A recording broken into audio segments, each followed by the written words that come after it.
Hello everyone, आज हम लोग staff welfare inspector 2025 exam cycle के लिए माइंडसेट के एमसीक्यू सॉल्व कर रहे हैं। Mindset one of the 16-17 law है जो कि स्टाफ वेलफेयर इंस्पेक्टर एग्ज़ाम में आता है। तो हम लोग थ्रू एमसीक्यू अपने प्रिपरेशन को और इस एक्ट का रिवीजन करने की कोशिश करेंगे। चलिए देखते हैं, पहला सवाल है, which section of mindset is under which section of Mines Act is the appointment of inspector specified? इसका आंसर है सेक्शन 5। सेक्शन 5। तो हम लोग ऐसे करेंगे कि अपॉइंटमेंट किस में है, सेक्शन 5। मैं 2-3 बार इसलिए बोल रहा हूँ ताकि आप सुन के इसको याद कर सकें। इम्पॉर्टेंट है ये सेक्शन, ठीक है। अब नेक्स्ट क्वेश्चन पे आते हैं। Which section of the act provide for the duties and responsibilities of owner, agent, manager? Duty and responsibility 3 लोगों की, एजेंट, मैनेजर, ओनर। 21 सेक्शन में दिया है, ये सेक्शन 18। सेक्शन 18 में क्या है, ड्यूटी एंड रिस्पॉन्सिबिलिटी। अगले सवाल पे आते हैं। Under which section is the employment of person below 18 years of age prohibited? किसी भी एक्ट में माइनर्स के लिए अलाउड नहीं है। इवन 1891 जो एक्ट आया था, फैक्ट्रीज एक्ट, वहाँ भी ऐसे प्रोविजन दिए गए थे। तो ये तो 1952 का एक्ट है। तो माइनर के साथ एक्सप्लॉयटेशन है, इसलिए हम ऐसे लॉज बनाए जाते हैं। तो माइंस एक्ट में किस में दिया है ये, सेक्शन 45। सेक्शन 45 याद रखिए, सेक्शन 45 में है कि बिलो 18 से कम उम्र का आदमी काम नहीं कर सकता। अगला सवाल पे आते हैं। देखिए, हम लोग थोड़ा सा इसको जल्दी इसलिए कोशिश करेंगे क्योंकि आपको बहुत सारे लॉज पढ़ने, बहुत सारे सेक्शन पढ़ने, एक में 50-60 होंगे और लगभग ऐसे ही 15-16 पढ़ने, लगभग 1000 सेक्शंस आपको याद करने पड़ेंगे। और भी हम लोग एग्ज़ाम देते हैं जुडिशरी और लॉज के अलग अलग एग्ज़ाम। तो हम चाहेंगे कि बहुत जल्दी हम इसको कंप्लीट कर पाएँ और रिवीजन जितना ज़्यादा कर पाएँ। उसके बाद हमें जीएस का part, general science, reasoning, aptitude भी करना है इसमें। तो इसलिए हम इसको जल्दी कोशिश करेंगे ख़त्म करने की। Which section we deal with prohibition of employment of women? Women की एम्प्लॉयमेंट को प्रोहिबिट किया जाता है माइनिंग एक्टिविटी में, ताकि एक्सप्लॉयटेशन ना हो, ठीक है। ये किस सेक्शन में होगा? 46, 50, 40, 72? इसका आंसर है 46, 46, 46, 46, 46, 46। देखिए, मैंने आंसर के साथ में इसलिए दिए हैं क्योंकि हम लोग पीवाईक्यू के थ्रू याद करने की कोशिश कर रहे हैं। सॉल्व करने के लिए हम फिर एक सीरीज़ बना लेंगे वापस नए सवालों के साथ और इम्पॉर्टेंट सवालों के साथ। ये हमारी लर्निंग सीरीज़ है। लर्निंग कर्व के लिए आपके अगर सामने आंसर रहता है तो ज़्यादा आसान रहता है, लेकिन 4 ऑप्शन देने के बाद, ताकि आप इसके हैबिचुएटेड हो सके। This which section require the drinking water be provided in mine? देखिए, ह्यूमन राइट्स के लिए इंपॉर्टेंट है ना कि आप दिन भर माइंस में काम कर रहे हो, गर्मी, सर्दी, बरसात में अगर पानी का, पीने का पानी भी नहीं मिलेगा तो कई लोग गर्मी से मर सकते हैं ना वहाँ पे, डिहाइड्रेट हो गए। तो हर चीज़ के बारे में, हर चीज़ जो कि लेबर और माइन में जो काम करते हैं उनके हित के लिए दिया हुआ है माइंस एक्ट में। बहुत ही सोचा समझा एक्ट बना था। इसका आंसर है ड्रिंकिंग वाटर किस में है, section 19, section 19 drinking water. Under which section is there power to prohibit employment in certain dangerous conditions? देखो, कई सारी माइनिंग एक्टिविटी डेंजरस भी होती है। मर्क्यूरी की माइनिंग हो गई, लेड माइनिंग हो गई, सल्फर माइनिंग हो गई, और भी पोटेशियम नाइट्रेट की माइनिंग हो गई। तो बहुत सारी डेंजरस होती हैं। उसमें कई बार औरतों के लिए, बच्चों के लिए, टीनेजर्स के लिए, ये सर्टेन एज ग्रुप के लिए मना किया गया है, या विदाउट प्रिकॉशनरी गियर पहने वहाँ पे माइनिंग एम्प्लॉयमेंट अलाउड ही नहीं है। ये किस में दिया गया है, ये सेक्शन 22A में है। Section 22A। Which section mandate notice to be given for mining operation? Notice, mining operation के लिए नोटिस किस सेक्शन में दिया है? सेक्शन 16 इसका आंसर है। तो जो शुरू के सेक्शन है ना, उसमें बेसिकली एक्सप्लेनेशन होंगे, बाद में पनिशमेंट और ये सारी चीज़ें दी होती किसी भी एक्ट में। तो ये बेसिकली बात होगी नोटिस वोटिस, ये स्टार्टिंग टर्म में section 16 is notice, section 16 is notice, section 16 is notice. Section 23 of act mandate notice of what kind of event? किस काइंड ऑफ इवेंट के लिए नोटिस चाहिए? सेक्शन 23 में एक्सीडेंट के केस में नोटिस देना पड़ता है, सेक्शन 23 में। एक्सीडेंट के केस में नोटिस किस में है? सेक्शन 23 में। अगला सवाल, under which section can government appoint court of inquiry in case of serious accident.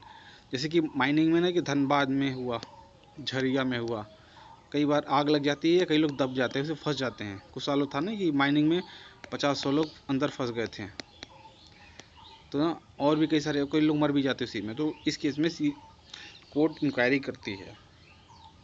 ये किस सेक्शन में दिया है सीरियस इंक्वायरी? ये सेक्शन 24, सेक्शन 24, सेक्शन 24, सेक्शन 24। अगला सवाल, which section grant power to inspector to take action case of danger.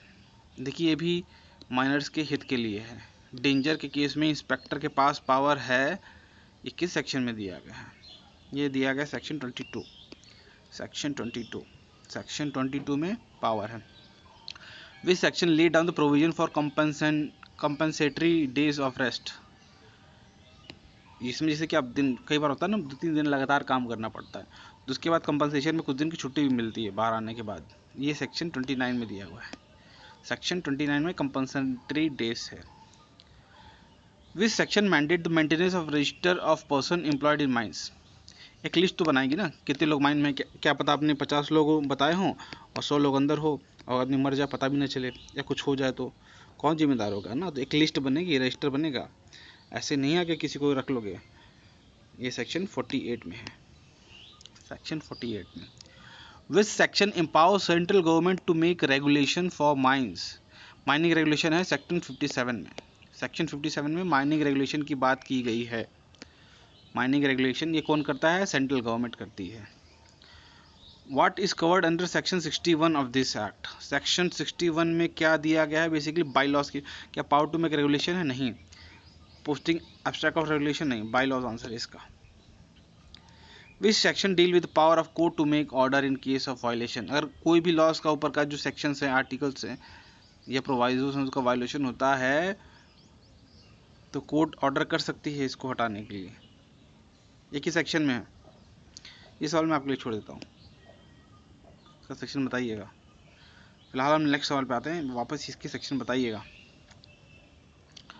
अगला सवाल है, what is primary objective of mining act. Mining act का प्राइमरी ऑब्जेक्टिव क्या है?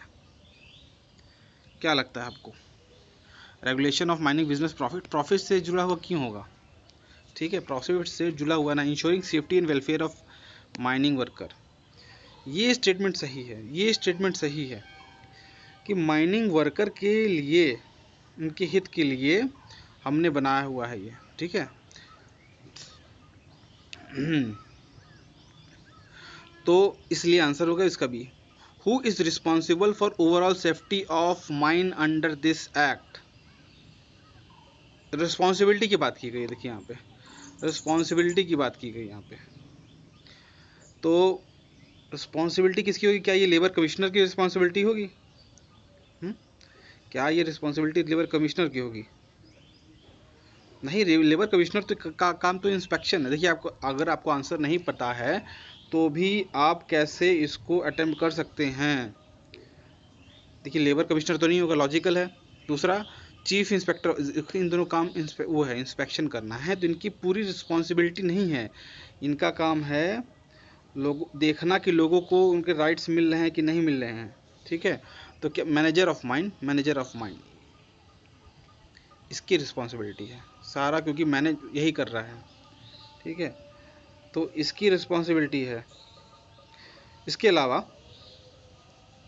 क्या लैंड ओनर की रिस्पॉन्सिबिलिटी है?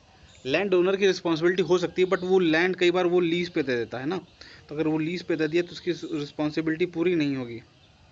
तो सारी की सारी रिस्पॉन्सिबिलिटी आ जाती है माइनर मैनेजर ऑफ माइंस के ऊपर। ठीक है, अब अगला सवाल आता है, सवाल number 18। What is minimum age of employment in mines. Minimum age of employment mines है 18 साल। मिनिमम एज ऑफ एम्प्लॉयमेंट है 18 साल। और आपने आंसर अभी तक नहीं बताया होगा। क्या आपने आंसर सोच लिया 16 सवाल का? इस section deal with power of court to make order in case of violation. क्योंकि ये मैंने इसलिए भी छोड़ा हुआ था क्योंकि ये इससे जुड़ा हुआ है। तो यहाँ बात की गई ना, यहाँ पे सेक्शन दिया गया। देखिए दो टाइप के सवाल आते हैं, एक स्टेटमेंट बेस आएंगे, एक सेक्शन बेस आएंगे ना। तो आपको दोनों पता होना चाहिए। अगर लिंक है तो आप ऐसे भी इसको जोड़ सकते हो। देखिए एक ही सवाल कई बार 2 बार आ जाता है। इसका आंसर वैसे 78 है। वैसे मुझे बताइएगा कि आपको इस टाइप के आंसर चाहिए क्वेश्चन के बाद ये आंसर, या मैं सीधे इसको आंसर टिक करूँ फिर आगे बढ़ता रहूँ, जो कि थोड़ा सा ज़्यादा ऑथेंटिक है। बट फिलहाल जो मेरा सोचना था कि साथ में रखेंगे तो याद करने के लिए बेटर होगा। लेकिन अगर डिस्ट्रैक्ट कर रहे हैं आंसर और बाकी स्टेटमेंट नहीं पढ़ रहे हो आप, तो मैं अगले टेबल से इसको हटा सकता हूँ। चलिए हम लेकिन अपने नेक्स्ट सवाल पे आते हैं। Which authority has power to make rules under mines act? Centre का सब्जेक्ट है भाई ये। 7th शेड्यूल में सेंट्रल लिस्ट में मैक्सिमम माइंस हैं। कुछ माइनर मिनरल्स होते हैं स्टेट लिस्ट में होती है, लेकिन मैक्सिमम तो सेंटर में है, तो सेंटर बनाती है इससे related rules. Which types of mines are cover under mines act? Coal mine, metal mine, all mines include coal, metal, non metal, open cast mine. Actually सारा मतलब ये सब इसी में इंक्लूडेड हो जाएगा ना। तो आंसर है हर टाइप के माइंस हैं, जितने भी टाइप के माइंस हैं वो इंक्लूडेड हैं। देखिए जैसे हम लोग स्टाफ वेलफेयर इंस्पेक्टर होता है ना, वैसे ही माइन वेलफेयर इंस्पेक्टर भी होता है। फिर चीफ इंस्पेक्टर ऑफ माइंस होता है इसमें, CIM। ठीक है। Who appoint CIM? क्या सुप्रीम कोर्ट अपॉइंट करेगा? नहीं, ये क्यों करेगा, कोर्ट का काम थोड़ी है। प्रेसिडेंट? नहीं, सेंट्रल गवर्नमेंट। अगला है what is the maximum weekly working hour for workers in mine? ये इंपॉर्टेंट सवाल है, इस टाइप के सवाल आ चुके हैं पहले भी। 48 घंटे। Which penalty is impose for employing person below 18 year in mine?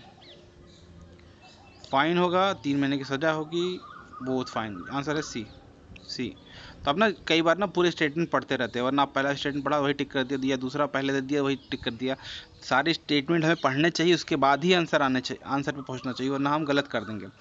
अगले सवाल पे आते हैं। विच of the following is not a function of inspector under mines act? Mines act के अंदर जो इंस्पेक्टर है उसका क्या फंक्शन नहीं है? एंटर इंस्पेक्ट करना फंक्शन है भाई। अरेस्ट माइन वर्कर्स, पर अरेस्ट क्यों करेगा? उसकी वेलफेयर के लिए है ना। हम इन्वेस्टिगेशन करना एक्सीडेंट का, इंश्योर हेल्थ, ठीक है ना। अरेस्ट करना उसका काम नहीं है, हम बल्कि मालिक को अरेस्ट करते हैं और वो कुछ गलत करता है। ये माइंस एक्ट में हम वेलफेयर ऑफ माइन वर्कर के बारे में बात करें, उल्टा नहीं हो रहा है ऐसा। अगले सवाल पे आते हैं। What is the frequency of medical examination of mine worker? क्या 6 महीने है, क्या साल है? ऐसा कुछ है नहीं। जो भी सर्टिफाइंग सर्जन है ना, वो जो बोलेगा, अगर हफ्तावार भी बोल दिया तो भी करना पड़ेगा। किस टाइप की माइन है उसके ऊपर है ना सारे चीज़। तो अगला सवाल, under which section of mines act chief inspector of mine is appointed? देखिए हमने एक बार पहले भी क्वेश्चन नंबर 1 था, उसमें भी सेक्शन 5 के ऊपर था, अपॉइंटमेंट के ऊपर। लेकिन अब सवाल मान लीजिए दूसरे टाइप से आ गया, CIM कैसे अपॉइंट होता है, तो कंफ्यूज नहीं होना है, आंसर वही है हमारा, section 5। Which section empower inspector to enter, measure and inspect mine? Enter करना, मेजर करना, इंस्पेक्ट करना माइन। सेक्शन 8। शुरू के जो सेक्शंस है ना, वो इंस्पेक्शन से रिलेटेड ज़्यादा हैं। बाद में इसका नेचर बदल गया है। बाद मतलब ऑक्सिलरी फंक्शंस और न किया जाए तो फाइन पनिशमेंट, ये सब हो गया। लेकिन शुरू में है कोर काम है इंस्पेक्शन करना, देखना कि क्या गलत हो रहा है, क्या सही हो रहा है। उससे पहले डेफिनेशन आती है। ये लॉ के जितने भी एक्ट्स बनते हैं ना, इसी टाइप से बनते हैं। एक क्रोनोलॉजी होता है, एक ऑर्डर होता है। विच section mandate provision of conservancy of facility in mine? Conservancy जो फैसिलिटी हैं माइंस में, वो सेक्शन 20 में दिया हुआ है। सेक्शन 20 नहीं, ये आंसर है। अगले सवाल पे आते हैं हम। Which section empowers the government to direct an investigation into disease affecting mines? जैसे आपने सुना होगा जो मीथेन है या फॉस्फीन है, हाइड्रोजन सल्फाइड है, ये सारी गैस कई बार माइन से मिलती है, जिसकी वजह से वो मौत भी हो जाती है उनकी, या कई और भी गैसेस होते हैं जिससे डिसीज हो जाती है। तो अगर कोई डिसीज माइन वर्कर को अफेक्ट कर रही है, तो इन्वेस्टिगेशन उस केस में सेक्शन 26 में होता है। उस केस में कब होता है? 26 में होता है। अगला है which section provide for extra ways in case of over time work? Over time कर रहे हो तो एक्स्ट्रा वेज मिलेगा, जो कि नॉर्मल रेट से 1.5 गुना लगभग ज़्यादा होता है।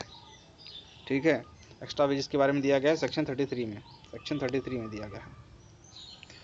नेक्स्ट सवाल, what does section 34 of mines act prohibit? Mines act का सेक्शन 34 क्या प्रोहिबिट करता है? वुमेन एम्प्लॉयमेंट में, हाँ देखिए अपने पहले ऊपर सवाल कर चुके हैं ये। अब तो कई बार सवाल अलग अलग आता है, कई बार दोनों मिक्स करके आता है। अगला है employment of person below 18 year, हाँ ये भी है। Working over time without extra wages, ये भी है। तो आंसर होगा डी। सिंपल सवाल है लेकिन इंपॉर्टेंट है। अगले सवाल पे आते हैं। विच section mandate A weekly days of rest for mine worker? Weekly day of rest for mine worker दिया गया है सेक्शन 28 में। सेक्शन 28 देखिए पहले ऑप्शन है यहाँ पे। Which section require medical examination of mine worker? Medical examination of mine worker कौन करेगा? सर्जन करेगा, हमने ऊपर पढ़ा है। तो कहाँ दिया है ये? 21 में नहीं 43। अगले सवाल पे आते हैं। Which section provide for maintenance of register for person employed? ये सवाल देखिए हमने ऊपर दिया था, पर इंपॉर्टेंट इसलिए दोबारा दिया, दोबारा इसलिए दिया भाई। Section 48, section 48। Which section deal with power of court to make order in certain cases? Power of court to make order in certain cases, देखिए हमने ये सवाल दिया था, याद है आपको? याद है आपको? जिसका आंसर लिखा नहीं था तुरंत, उसके बाद उसको जोड़ा था उससे, मैनेजर ऑफ माइन, सबसे आ गया ना सवाल ये वापस। सेक्शन 78। पर अगले सवाल पे आते हैं। एनुअल लीव्स ऑफ वेजेस है, एनुअल लीव्स विथ वेजेस किस में दिया गया है? किस सेक्शन में दिया गया है? एनुअल लीव विद वेजेस है सेक्शन 52 में दिया गया है, सेक्शन 52 में दिया गया है एनुअल लीव विद वेजेस। अब अगला सवाल है, ये बहुत इंपॉर्टेंट सवाल है। जैसे मान लीजिए कि इंस्पेक्टर है या CIM में इंस्पेक्ट करने गया है, बट जो माइन के मैनेजर है या ओनर है, इवन एम्प्लॉय से कहा कि उन्हें उसको ऑब्स्ट्रक्ट करवा दिया कि आप इंस्पेक्शन नहीं कर पाओ अगर कुछ गलत हो रहा है तो उस केस में पेनल्टी किस सेक्शन में दी होगी? पेनल्टी लगती है भाई, तो आप बेसिकली पब्लिक सर्वेंट का काम रोक रहे हो ना, तो पेनल्टी लगती है। ये सेक्शन दिया है 60 नहीं 63 आंसर है, 63 नहीं है, ठीक है। Which section mentions the requirement of posting abstract of regulation? Abstract of regulation post करना है, ये सेक्शन किस में है? 60 में नहीं 63 में। 63 तो भाई पेनल्टी था ना, 63 पेनल्टी था, देखिए सब जुड़ा हुआ है। तो इसका आंसर है 62। 62 में एब्स्ट्रैक्ट है, एब्स्ट्रैक्ट। 63 में क्या है?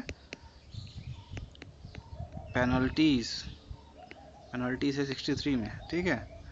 63 में पेनल्टीज है। देखिए मैं बार बार रिपीट इसलिए कर रहा हूँ ताकि मैं खुद भी याद कर पाऊँ और आप भी याद कर पाएँ। बार बार इसको बोलिए, सुनते रहिए, तभी कम टाइम पे सेक्शंस याद होते हैं, ठीक है। Which section allowed government to exempt certain mines from this act? ये है सेक्शन 83। देखिए कई टाइप के माइंस हैं, जैसे यूरेनियम माइन है, वहाँ पे अलग टाइप के रूल लगेंगे, और जो माइनर मिनरल्स है उस पर भी अलग टाइप के कुछ रूल्स लगते हैं। तो ना एग्जाम्शन की लिस्ट बनाना इंपॉर्टेंट थी ना, वरना फिर ब्यूरोक्रेसी में उसी रूल्स रेगुलेशन में फंस जाते। तो एग्जाम्शन दिया गया है सेक्शन 83 में, सेक्शन 83 में एग्जाम्शन है। अगला है which section provide for protection of action taken in good faith?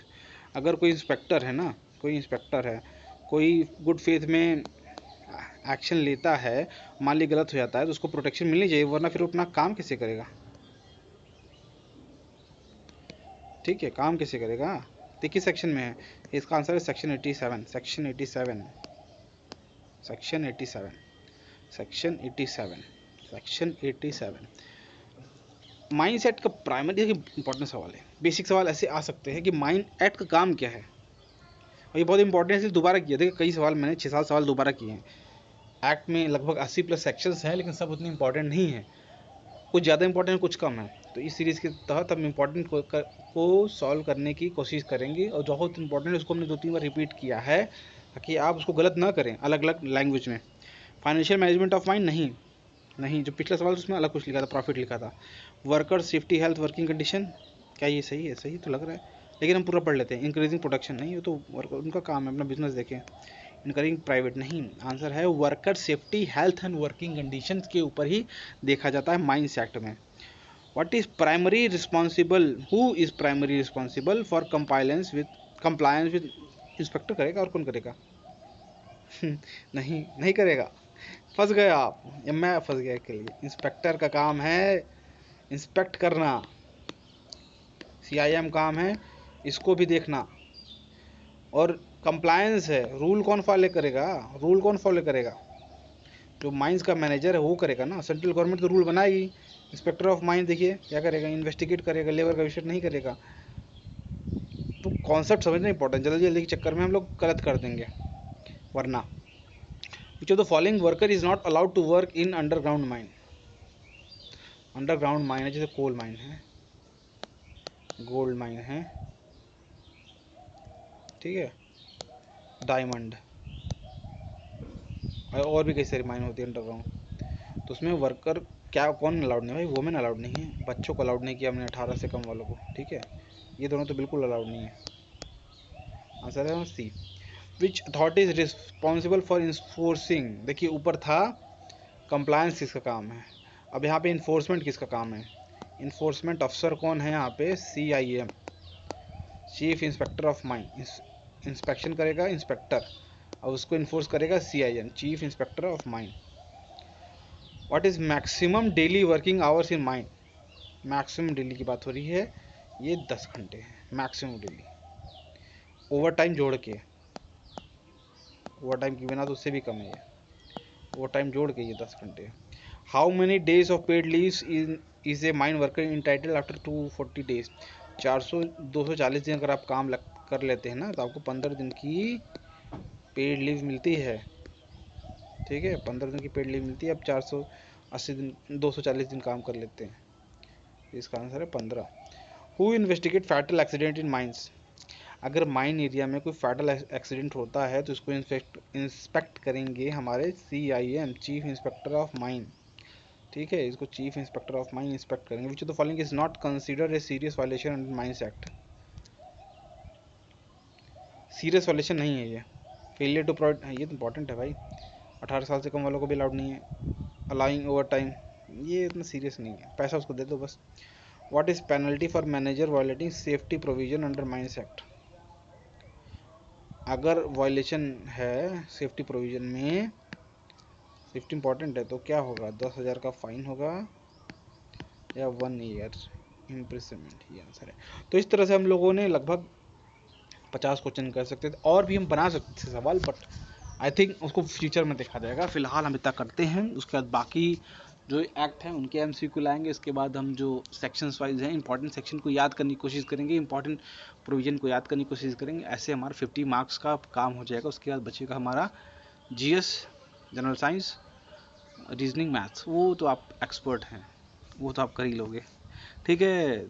पढ़ते रहिए, good luck, all the best.